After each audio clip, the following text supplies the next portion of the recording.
Welcome to Wizard.com. This is Ashwini, Maths Tutor. Our question is find the next term of the given sequence. And we have given the sequence here 15, 32, 68, 144, 304. Now, if we multiply 15 by 2 and add 2 to it, we will get the next term, means 30 plus 2, 32. Then if we multiply that 32 by 2 and add 4 to it, we will get 64 plus 4 means 68. Okay.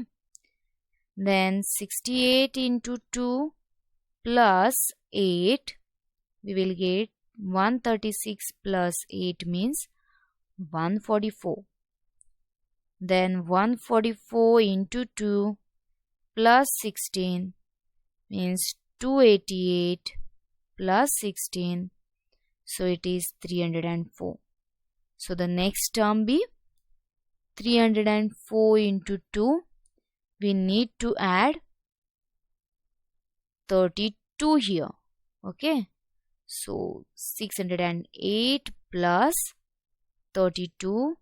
It will be 640. Hence the sequence be like 15, 32, 68, 144, 304, 640. So our correct option is option C, which is 640.